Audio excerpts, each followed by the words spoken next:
बस हो गई बना ढी देती आ गया लाइव।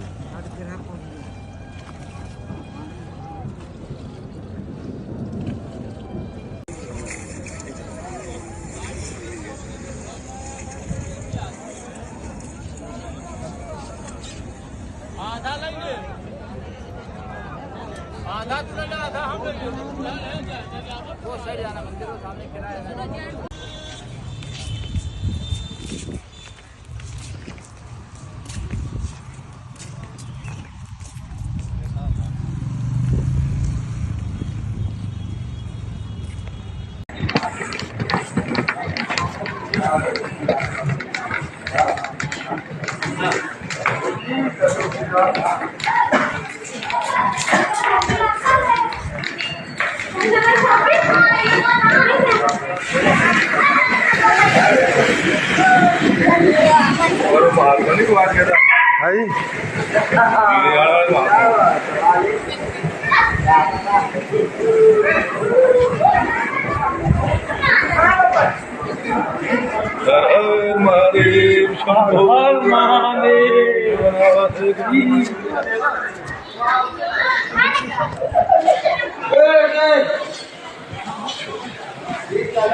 खाना पीना बच्ची लो।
जय हो जय हो।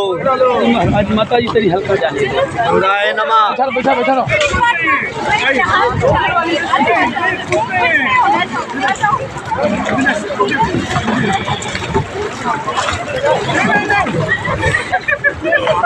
नहीं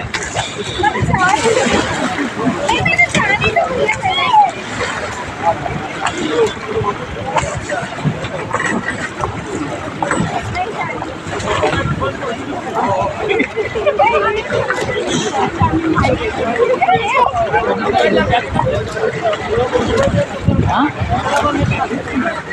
वही तो मैं पूछ रहा हूँ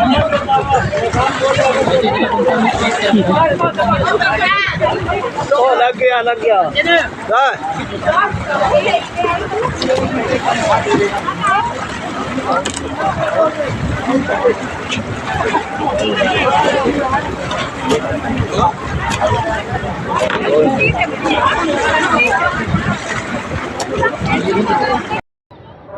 जी नमस्कार। पंजाब केसरी टीवी देख रहे सभी दर्शकों का स्वागत। एक बार फिर आपसे लाइव जुड़े हैं प्रयागराज के तट से, जहां पर महाकुंभ का आज जो है विधिवत रूप से जो है आगाज। डेरा बाबा रुद्रानंद के महाराज आचार्य हेमानंद जी महाराज जी, उनसे जानेंगे कि क्या कुंभ का महत्व है और किस तरीके से जो लोग यहाँ नहीं आ पाए हैं वो भी किस तरीके से यहाँ पहुँच सकते हैं। आश्रम की तरफ से क्या व्यवस्था की गई है और कुंभ को लेकर खासकर जो डेरा प्रशासन है उनकी तरफ से क्या तैयारियाँ की गई हैं। जी महाराज जी, पहले तो स्वागत है पंजाब की सेना जी। महाराज जी, पहले तो ये जो महाकुंभ का आयोजन हो रहा है और ये इस बार जो हो रहा है महाकुंभ के लिए, वो क्या ऐसा विशेष है कि ये बाकी जो अर्धकुंभ या बाकी उसमें आते हैं उससे अलग है?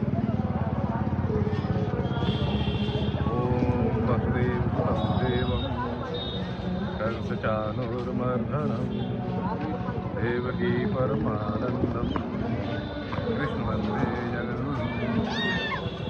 सबसे पहले मैं आप जो पंजाब केसरी से ऊना डिस्ट्रिक्ट से यहाँ आप पधारे हुए हैं, आपका हार्दिक मैं स्वागत करता हूँ कि आप इतनी दूर से इस महाकुंभ के लिए और अपने शिष्यों भक्तों के लिए इस अद्भुत दृश्यों को दिखाने के लिए यहाँ पहुँचे हुए हैं। तो आपका बड़ा बड़ा धन्यवाद। ये महाकुंभ का पर्व आप देख ही रहे हैं, जो मेरे पीछे ये कुंभ का दृश्य आप देख रहे हैं, ये अपने आप में एक अद्भुत दृश्य है, देखने लायक है। इसको देखने मात्र से लगता है कि साक्षात स्वर्ग यहाँ उतर आया हो। और शास्त्र भी जी कहते हैं कि इस महाकुंभ में देवी देवता भी स्नान करने के लिए और इस मृत्यु लोक के भक्तों को दर्शन देने के लिए वो आते हैं। ये महाकुंभ है। कुंभ 4 प्रकार के होते हैं। एक कुंभ होता है, एक अर्ध कुंभ होता है और एक पूर्ण कुंभ होता है, एक महाकुंभ होता है। अर्ध कुंभ जो है वो 6 साल के बाद हरिद्वार में और यहाँ इलाहाबाद में किया जाता है, प्रयागराज के सराज में। वो अर्ध कुंभ होता है, जिसे अर्ध कुंभी भी कहते हैं, वो 6 साल के बाद आता है। और एक पूर्ण कुंभ होता है जो 12 साल के बाद आता है। और एक होता है महाकुंभ जो 144 साल के बाद आता है। यानी एक कुंभ 12 साल के बाद आएगा, उसके बाद फिर दूसरा कुंभ 12 साल के बाद आएगा। इस प्रकार जो पूर्ण कुंभ है, जब उसके 12 वर्ष पूरे हुए तो 12 गुना 144 वर्ष के बाद तब आता है, जब 12 कुंभ इकट्ठे हो जाते हैं तो 12 कुंभ मिलाकर वो 144वां जो महाकुंभ बन जाता है। तो ये वो महाकुंभ है जो 144 वर्ष के बाद आ रहा है।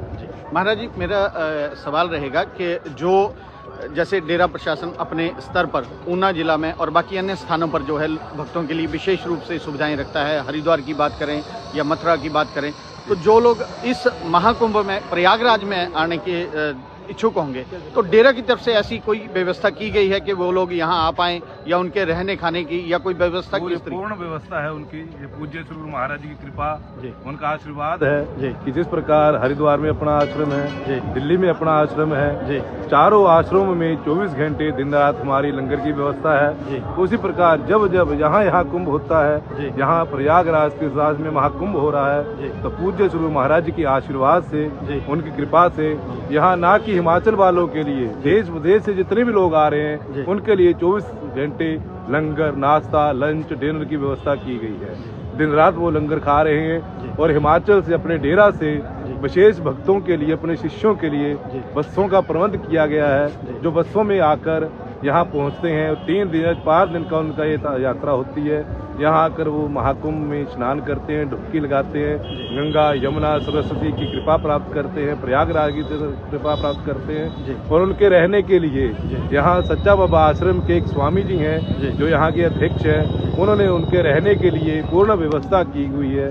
यहाँ हमें उन्होंने अपने रहने के लिए स्थान दिया हुआ है। एक बड़ा हॉल है, 10-12 कमरे दिए हुए हैं, जिसमें हम वो जो बसें आ रही हैं वहाँ से उनको रहने की व्यवस्था और खाने की व्यवस्था, देश विदेश जितने भी लोग आ रहे हैं सब इस लंगर का सदाव्रत जो 24 घंटे लंगर चला हुआ है, जिसकी कहावत है घर में कि ये 24 घंटे का बाबा रुद्र का लंगर है। वो लंगर यहाँ भी चल रहा है और देश विदेश के भक्त यहाँ उस लंगर का प्रसाद ग्रहण कर रहे हैं। जो लोग यहाँ महाकुंभ के लिए ऊना से आना चाहेंगे या हिमाचल प्रदेश के विभिन्न भागों से आना चाह रहे हैं, तो कोई विशेष तिथियां नियत की गई हैं कि इसी तिथि को वहाँ से बसें हमने बसें लगाई हुई हैं जी। जैसे कल शाही स्नान है, उसके लिए 2 बसें यहाँ आ चुकी हैं जी। वो कल का स्नान कर परसों चली जाएंगी जी। उसके बाद 24 या 25 तारीख को फिर 2 या 4 बसें जितनी भी आएंगी जी। उनका प्रबंध हमारे नंगल के गाँव से, ब्रह्मपुर से है लड़के जी। अश्विनी कुमार जी और रिंकू उनका नाम है, उनको मैंने ये जिम्मेवारी दी हुई है। वो आश्रम की ये सेवा कर रहे हैं। तो 25 तारीख को शायद 3 या 4 बसें भी हो सकती हैं जो 30 तारीख तक जहाँ रहेगी। उसके बाद 29 तारीख से फिर वहाँ से बसें चलेंगी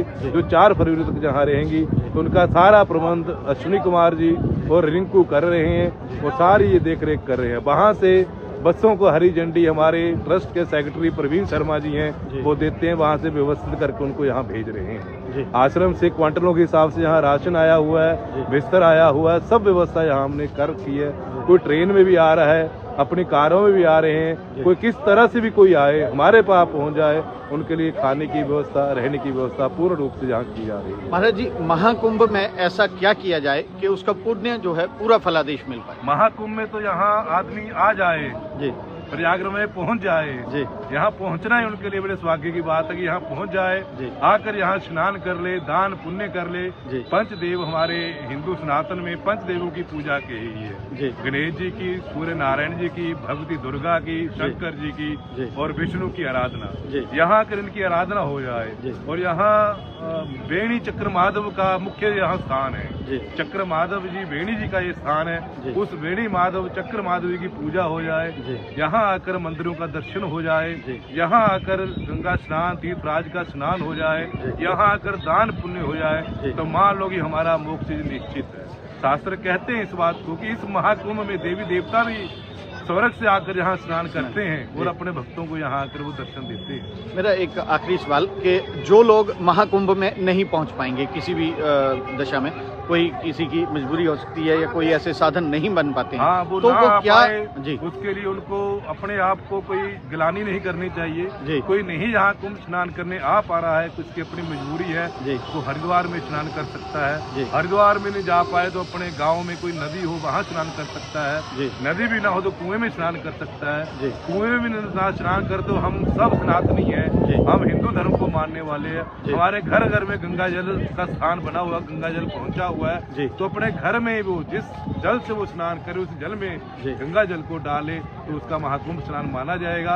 ये भी नहीं वो कर सकते हैं तो केवल मन से आंखें बंद करें और मन से इस महाकुंभ का ध्यान करें, मानसी स्नान कर ले, मानसी डुबकी निकालें, तो जो मानसी स्नान है उसका अनंत गुना फल प्राप्त होता है। महाराज जी, इस महापर्व जो कि महाकुंभ का चल रहा है, क्या संदेश देना चाहेंगे आम जनता को, आम श्रद्धालुओं को? यही हमारा संदेश है कि इस महाकुंभ का जो स्नान है हम स्नान करें, अपने आप को पवित्र करें, निर्मल करें। ये गंगा स्नान हमारे तन के मैल को दूर करता है, परंतु यहाँ आकर हम अपने मन को भी साफ करें, मन को पवित्र करें, साधु संतों के महापुरुषों के दर्शन करें।